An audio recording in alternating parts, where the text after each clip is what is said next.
ఈ ఎంసెట్ లేదా ఎఫ్సెట్‌లో మంచి ర్యాంక్ రాని విద్యార్థులకు బెస్ట్ ఆల్టర్‌నేటివ్ సీఏసీఎంఏ కోర్సులు అడ్మిషన్‌లు జరుగుతున్నవి. నా పరిజ్ఞానం సేకరించే మేరకు ఈ వారం రాశి ఫలితాలను తెలియజేస్తాను. ఈ రాశి ఫలితాలు జూన్ 1వ తారీఖు నుండి 7వ తారీఖు వరకు వర్తిస్తాయి. ముందుగా గోచారం. మేషంలో శుక్రుడు, వృషభంలో రవి బుధులు, మిథునంలో గురువు, కర్కాటకంలో కుజుడు, కన్యలో కేతువు, కుంభంలో రాహువు, మీనంలో శని. అలాగే చంద్రుడు కర్కాటకం, సింహం, కన్యా రాశిలో సంచారం. వృశ్చిక రాశి వారికి ఈ వారం అంత అనుకూలంగా లేదు. రూపాయికి 20 రూపాయలు ఖర్చు అవుతుంది.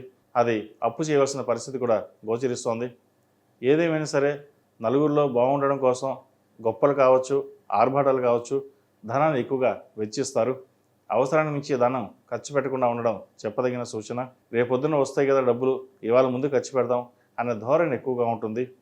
అయితే వచ్చిన అవకాశాలు సద్వినియోగపరచుకోవడం, నలుగురు మిమ్మల్ని బాగా పొగడ్డం ఇవి జరుగుతుంటాయి.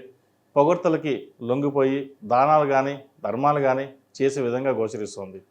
అయితే ఏదైనా సరే కొన్ని విషయాలలో మన జాగ్రత్తగా ఉండడం చెప్పదగినది. లోన్లకి, క్రెడిట్ కార్డులకి, ఫైనాన్స్ పరంగా కొంచెం దూరంగా ఉండడం చెప్పదగినది. ఎవరికి ఏవి ప్రత్యేకమైనటువంటి హామీలు ఇవ్వకపోవడం, షూరిటీల మీద సంతకాలు పెట్టకపోవడం చెప్పదగిన సూచన. అలాగే ఆరోగ్యపరంగా కొంత ఇబ్బందికరమైనది ఉంటుంది. వీరికి ఆరోగ్యపరంగా కొన్ని జాగ్రత్తలు కూడా తీసుకోవాలి. అయితే భాగస్వామ్య వ్యాపారాలు వీరికి బాగా కలిసి వస్తాయి. ఎప్పటి నుంచో పెండింగ్లో ఉన్న ధనం ఏదైతే ఉందో వ్యాపార రూపంగా మంచి అవకాశాలు కలిసి వచ్చే విధంగా గోచరిస్తుంది వీరికి. అలాగే విద్యార్థులకు ఈ వారం చక్కగా రాణించగలుగుతారు. విదేశాల్లో ఉన్న వారికి మంచి ఉద్యోగం లభిస్తుంది. ప్రతిష్టాత్మకమైన యూనివర్సిటీలో సీట్ లభిస్తుంది. ఉద్యోగం కోసం ప్రయత్నాలు చేస్తున్న వారికి మంచి అవకాశాలు కలిసి వస్తాయి. అయితే వచ్చిన అవకాశాన్ని ప్రతిదీ ఉపయోగించుకోవాలి.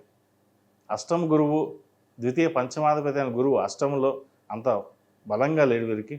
దానివల్ల చిన్నపాటి ఆరోగ్య సమస్య కావచ్చు, మనోవేదన కావచ్చు, యాంగ్జైటీ కావచ్చు, ఇటువంటి ఎక్కువగా ఉంటాయి వీరికి. కాబట్టి ఇటువంటి విషయ వ్యవహారాల్లో జాగ్రత్తగా ఆచితూచి వ్యవహరించడం చెప్పదగిన సూచన. ఈ రాశిలో నిమించిన స్త్రీలకు వ్యాపారపరంగా, వృత్తి ఉద్యోగపరంగా బాగున్నప్పటికీ మానసికమైన క్షోభను ఎక్కువగా ఇబ్బంది పెడుతుంది. నలుగురిలోనూ చక్కగా ఉన్నా కూడా ఎందుకు ఈ ఇబ్బందులు అనేవి వస్తున్నాయి, ఎందుకు ఇంత ఆరోగ్య సమస్యలు, ఇంత ధన నష్టం ఎందుకు వస్తుంది అనే మనోవేదన ఎక్కువ అవుతుంది. చక్కగా అందరినీ చక్కగా చూసుకున్నా కూడా మనం ఎందుకు ఇంత నెగిటివిటీ ప్రచారం ఎక్కువ చేస్తున్నారు, మనం ఎవరికైనా అన్యాయం చేసాం అనే భావన కూడా ఏర్పడుతుంది. ఒక రూపాయికి 10 రూపాయలు ఖర్చు. అలాగే గోల్డ్ లోన్ పెట్టి అప్పులు తీర్చవలసిన పరిస్థితి గోచరిస్తోంది. హౌసింగ్ లోన్ కావచ్చు, పర్సనల్ లోన్ కావచ్చు, ఏదో విధంగా సరే ఒక లోను తీర్చి ఎవరికైతే డబ్బులు ఇవ్వాలో వాళ్ళకి ఇవ్వాలని గట్టిగా నిర్ణయించుకుంటారు. దేవుడు కరుణిస్తే రేపు మరీ సంపాదించుకుంటాం, కానీ పేరు ప్రఖ్యాతలు అనేవి చాలా ముఖ్యమని వాటి కోసం ఎక్కువగా పాకులాడతారు.